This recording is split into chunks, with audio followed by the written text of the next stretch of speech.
Sichuan isn't the only player who is passive and inactive. We also have got over here Korea, who's in the same situation, who had to motivate throughout the game to play more aggressively. He's enemy territory, man. He's been cut off over here by East Yakutia. He's being cut off over here by West Yakutia. There's no way he's gonna get his rocket artillery out of there. Why be on the plains if you're inactive? And he's overstacked. You should have at least have 3 different stacks all spaced closely together. Man, sorry, some players are just uncoachable, man. Haven't you learned anything from my videos? We had the upper hand, but West Yakutia really is recovering and they're going towards our core provinces. I mean, shout out to Manchukuo, he's really doing what he can. Also, Japan over here, he is being quite active, trying to take as many provinces as he can from East Yakutia, trying to get him out of the game. But it's hard if your other 2 allies don't have your back. I mean, honestly,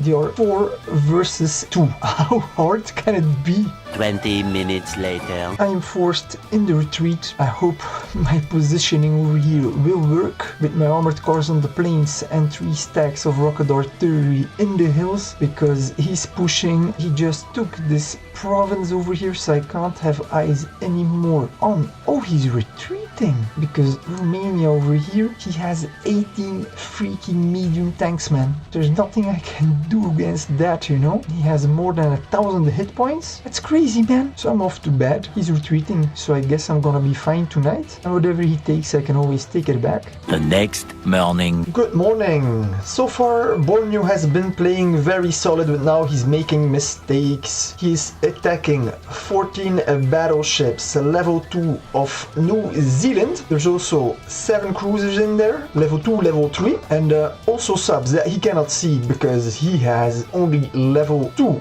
destroyers. However, he has 20 battleships, 12 level 2, 8 level 3, and he also has 10 cruisers level 3. So that's 30 ranged units in total, but right now he's only using 10 of those because the maximum, as you can see over here, maximum army size deals damage is 10.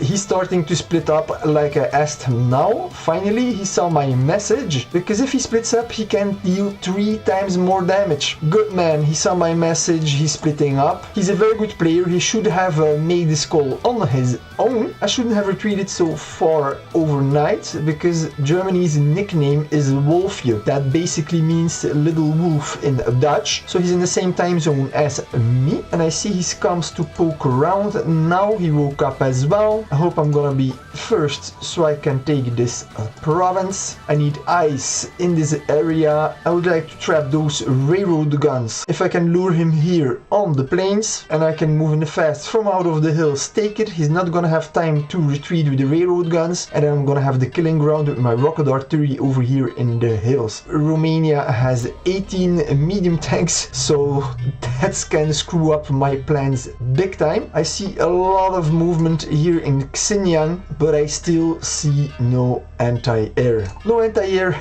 I mean, come on, man. Same goes for Tibet. Almost all his artillery is done now. They were being picked off by the Air Force of Egypt. And he says on Discord, what can we even do here? All my artillery has been destroyed by Air Force or railroad guns. I don't know, man. You could execute the plan that I've suggested yesterday, but nobody replies. You could have made anti-air days ago, like I've asked numerous of times, but you don't even read the chat. So as far as I'm concerned, stop whining, start reading. It's simple. I have been trying to be patient with all these players over this past week, but my patience has reached limits. They just keep asking stupid questions, making the same mistakes, not taking initiative, not retreating their units when online, moving into dangerous areas when online, keeping their planes parked. They're not reading their orders, and then they're complaining about not knowing what to do. Are you freaking kidding me? How can you play Call of War like this? It's not possible, man.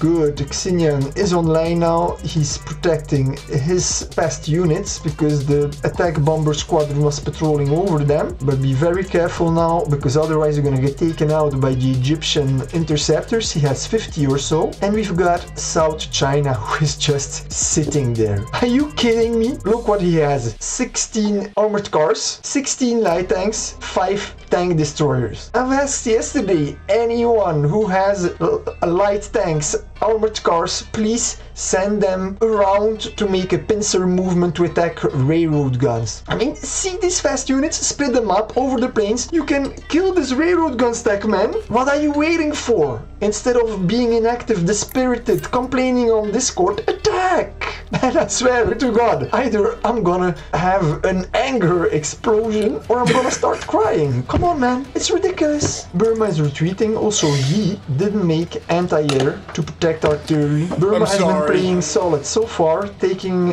in my advice, but yeah, I know anybody can make mistakes, but still. Aha, and Indochina has put his planes on patrol. At least someone has been listening. Indochina also is attacking over here. Where is he? Over there. He's made a big stack like I've asked. He set an unpredictable march to take out all the core cities. Oh, he doesn't take out the core cities. The mission is to take out all the core cities, not to set an unpredictable march. And he doesn't even include the capital. Okay, I need to write him. And then we have got Japan. I swear to God. He sends a message. Should I attack? I have 4 armored cars. I am Pan-Asian and I'm gonna attack an armored car that is Comintern. Yeah, we know our doctrines, man. We know that East Yakutia is a Comintern player, right? It's a battle 4 versus 1. This is a no-brainer. Just attack, man. Are you kidding me? You just give the opportunity for an armored car to go off on the plains and escape again. Come on, man. I can only handle so much of stupidity, man. I'm really reaching the end of my patience, and these players, they're really pushing me to my limit, man. Japan executed the build that I've asked. I have to give him that much credit, but as soon as his interceptors arrived on the battlefield, he lost them. He knows how to produce units, but he doesn't know how to play, unfortunately. Usually when I join a map, I'm just playing solo until day 8 or so, until I can see who the best players are, and then you make a coalition. So I really don't have the habit of playing together with the average Call of War player, but from what I've seen here, I might have been a bit of salty in my comments sometimes, but I hope that you all guys learned from the mistakes that the Pan-Asian team made. I hope you have enjoyed this video. Please subscribe and hit that bell button for notifications. I want to say a warm thank you to my members and elite members for supporting this channel.